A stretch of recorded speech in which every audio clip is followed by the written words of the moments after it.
Monsieur le Président, Monsieur le Premier ministre, Messieurs les ministres, Mesdames et Messieurs les ministres, mes chers collègues, l'Europe est à un tournant critique de son histoire. Le bouclier américain se dérobe, l'Ukraine risque d'être abandonnée, la Russie renforcée. Washington est devenu la cour de Néron, un empereur incendiaire, des courtisans soumis et un bouffon sous kétamine chargé de l'épuration de la fonction publique. C'est un drame pour le monde libre, mais c'est d'abord un drame pour les États-Unis.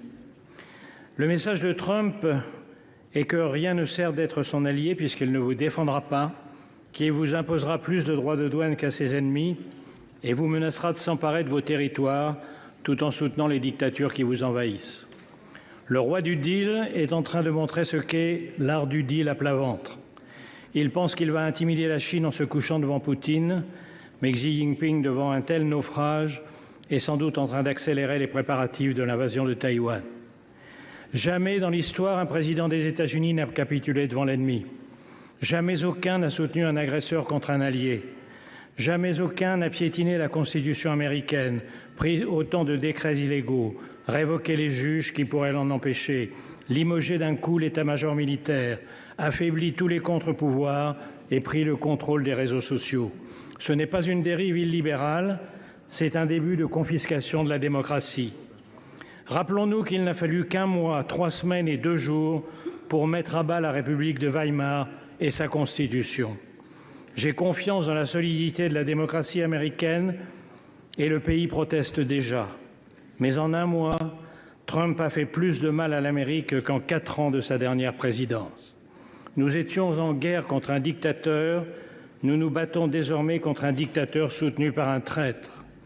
Il y a 8 jours, au moment même où Trump passait la main dans le dos de Macron à la Maison-Blanche, les États-Unis votaient à l'ONU avec la Russie et la Corée du Nord contre les Européens réclamant le départ des troupes russes. 2 jours plus tard, dans le bureau ovale, le planqué du service militaire donnait des leçons de morale et de stratégie au héros de guerre Zelensky avant de le congédier comme un palefrenier en lui ordonnant de se soumettre ou de se démettre.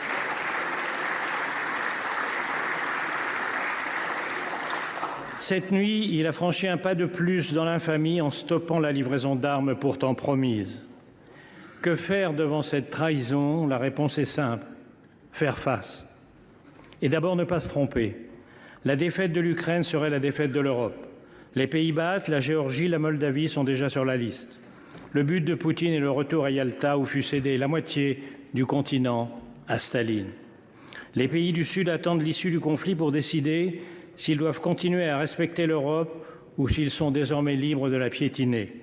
Ce que veut Poutine, c'est la fin de l'ordre mis en place par les États-Unis et leurs alliés il y a 80 ans, avec comme premier principe l'interdiction d'acquérir des territoires par la force. Cette idée est à la source même de l'ONU, où aujourd'hui les Américains votent en faveur de l'agresseur et contre l'agressé, parce que la vision trumpienne coïncide avec celle de Poutine. Un retour aux sphères d'influence, les grandes puissances dictant le sort des petits pays. À moi, le Groenland, le Panama et le Canada. À toi, l'Ukraine, les pays baltes et l'Europe de l'Est. À lui, Taïwan et la mer de Chine. On appelle cela, dans les soirées des oligarques du golfe de Mar-a-Lago, le réalisme diplomatique. Nous sommes donc seuls.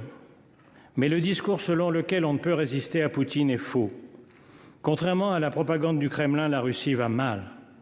En 3 ans, la soi-disant 2e armée du monde n'a réussi à grappiller que des miettes d'un pays 3 fois moins peuplé. Les taux d'intérêt à 25%, l'effondrement des réserves de devises et d'or, l'écroulement démographique montrent qu'elle est au bord du gouffre. Le coup de pouce américain à Poutine est la plus grande erreur stratégique jamais commise lors d'une guerre. Le choc est violent, mais il a une vertu. Les Européens sortent du déni. Ils ont compris en un jour à Munich que la survie de l'Ukraine et l'avenir de l'Europe sont entre leurs mains et qu'ils ont 3 impératifs. Accélérer l'aide militaire à l'Ukraine pour compenser le lâchage américain, pour qu'elle tienne, et bien sûr pour imposer sa présence et celle de l'Europe dans toute négociation. Cela coûtera cher. Il faudra en terminer avec le tabou de l'utilisation des avoirs russes gelés. Il faudra contourner les complices de Moscou à l'intérieur même de l'Europe, par une coalition des seuls pays volontaires, avec bien sûr le Royaume-Uni. En second lieu, exiger que tout accord soit accompagné du retour des enfants kidnappés, des prisonniers et de garanties de sécurité absolue. Après Budapest, la Géorgie et Minsk, nous savons ce que valent les accords avec Poutine. Ces garanties passent par une force militaire suffisante pour empêcher une nouvelle invasion. Enfin, et c'est le plus urgent, parce que c'est ce qui prendra le plus de temps, il faut rebâtir la défense européenne négligée au profit du parapluie américain depuis 1945 et sabordée depuis la chute du mur de Berlin. C'est une tâche herculéenne, mais c'est sur